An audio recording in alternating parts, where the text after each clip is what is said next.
संकट, समस्या और समाधान, ये क्या होगा? इस पर शायद भोज में कोई कहेगा नहीं, मैं जानता हूँ, लेकिन मुझे लगा कि ये जो है अपने अनुभव को शेयर करना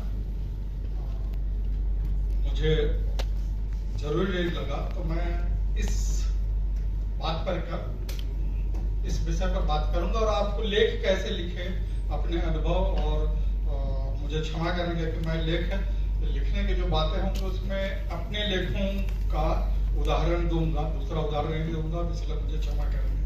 क्योंकि एक ट्राइबल होने के नाते हमारी ट्राइबल आइडेंटिटी और जो अस्तित्व है उसको कैसे हम बचा सकते थे, ये एक सवाल था। शुरू में एक सवाल जो मुझे सबसे परेशान करता था वो जब बचपन में मैंने पढ़ा कि साहित्य समाज का दर्पण, तो ये मुझे बहुत विचार करते थे, भैया दर्पण में अपन कहाँ है। जब मैंने पढ़ना शुरू किया 1966-67 आसपास, तो देखा कि वहाँ उस साहित्य के जो दर्पण है हमारा हिंदी का, उस दर्पण में हमारी उपस्थिति नगण्य है, हम कहीं नहीं। चाहे हमारे झारखंड के उस समय लिखने वाले हों या और भी, ठीक है राधा कृष्ण के कुछ रचनाओं में हम जरूर उपस्थित थे, या योगेंद्र सिन्हा के, लेकिन मैं उतना नहीं पढ़ रहा था, उतना हमारे लिए पहुंच नहीं थी। तो मुझे लगता था कि हम वहां पर कहीं उपस्थित नहीं हैं। तो इस बेचैनी ने, और खास करके जब स्थानीय जो अखबार वगैरह पढ़ते थे, तो वहां भी देखा कि वहाँ जो आदिवासी के बारे में लिखा जा रहा है वो हमारा पड़ोसी ही हमारे बारे में, जो हमारे साथ रहता है, वो बड़ा अजीब अजीब लिख रहा है मेरे लिए हमारे बारे में। तो ये जो दर्द थी, दर्द था, ये जो तकलीफ थी, वो मुझे कैसे लगा यार मेरा पड़ोसी है, मेरे बारे में क्यों क्या तकलीफ। तो इस चीज ने मुझे मेरे मन में सवाल पैदा किया कि आज इसका समाधान क्या है। तो उसका समाधान यही था कि उस बीच दो शख्सियत हमारे रांची में बहुत प्रसिद्ध थे, जिसके नामों से ये रांची जाता था। एक थे राधा कृष्ण जी और दूसरे कामिल गुल। मैं सेंट जॉन में पढ़ता था और मंडलेश्वर हाउस से गुजरते हुए अक्सर कामिल गुल को मंडलेश्वर हाउस में काम करते देखता था। कभी कभी मैंने धोती पहने हुए शख्स को भी देखा वहां पर, वो बाद में पता चला कि वो राधा कृष्ण जी थे।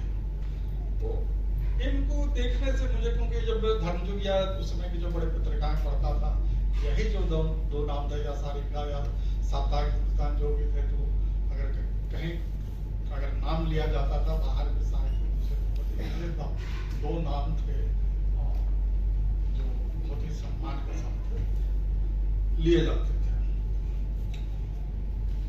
तो फिर मैं जब राम कथा जो उत्पत्ति एवं विकास जो शोध है कामिल बुलके का, जब उसको पढ़ने लगा तो उसको पढ़ते हुए एक जगह पाया कि उसमें उन्होंने लिखा है कि जो वहाँ बानर, भालू या जटायु वगैरह हैं, वो दरअसल इस झारखंड छोटानागपुर इलाके के आदिवासी। उन्होंने बताया था कि तिग्गा जो है वो बंदर है, हनुमान गोत्र के लोग हमारे यहाँ पाए जाते हैं, गीध गोत्र के भी लोग पाए जाते हैं। तो सबसे पहले जो मैं जब टीनेजर की अवस्था का 13-14 साल के, सबसे पहले मैं जाना कि ये है।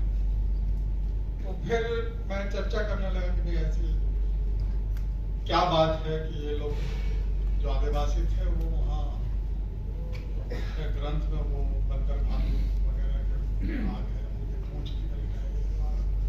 कल भी हरे राम जी ने वहाँ बात की कि पुरातत्व के अवशेष जिस तरह से वर्णन किया जाता है वैसा नहीं है।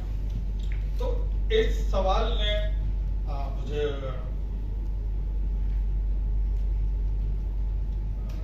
सोचने के लिए विवश किया कि मैंने लिखना शुरू किया। बहुत लेख वगैरह कुछ भी लिखता था, कविताएं लिखता था। हमारे लोकगीत जो थे उनसे प्रेरित होकर मैं उर्दू में भी कविताएं लिखता था और कविताएं वगैरह लिखता था, लेकिन उसमें कहाँ भेजूं, किधर भेजूं, ये पता नहीं। बहुत सौभाग्य से उसमें मैं 1900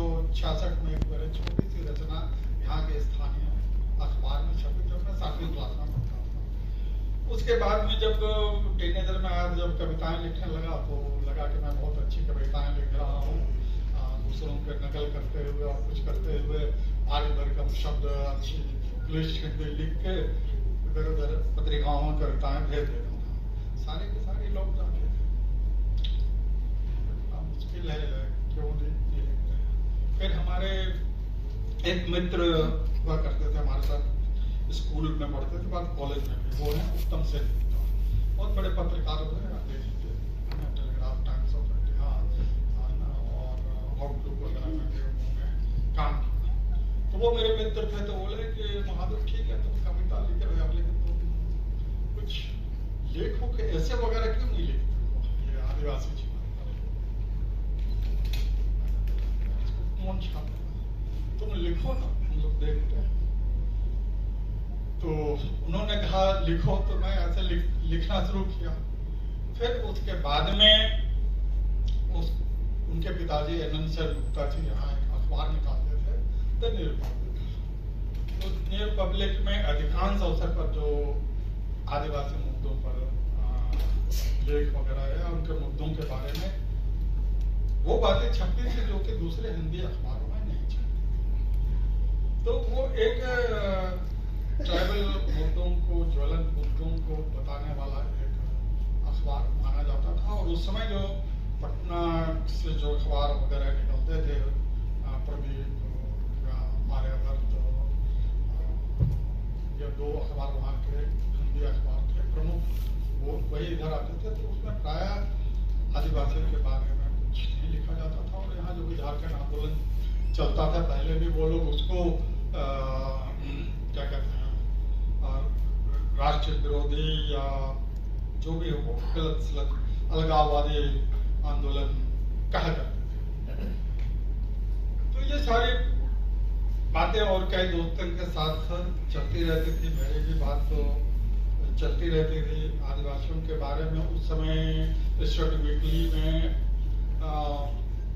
लेख वगैरह छपते थे, और बस्तर के बारे में अधिकांश समय में बस्तर या उस इलाके के बारे में छपते थे। बाद में मैंने देखा कि बस्तर के बारे में धर्मयुग में भी काफी कुछ छपा जाने लगा। लेकिन जब हमारे झारखंड के बारे में भी छपा तो मुझे फिर वही तकलीफ, क्योंकि जो यहाँ के लोग लिख रहे थे वो प्राय वही जो अंग्रेजों ने जो लिखा उसी चीजों को या उसी तरीके से लिखते थे। वो यहाँ पर रहे थे और यहाँ पर वो उसका निरीक्षण या हमसे मिल के बात, माने समुदाय के लोगों से मिलजुल कर वो कुछ चीजें, अच्छी बातें बता सकते थे, लेकिन वो नहीं बताते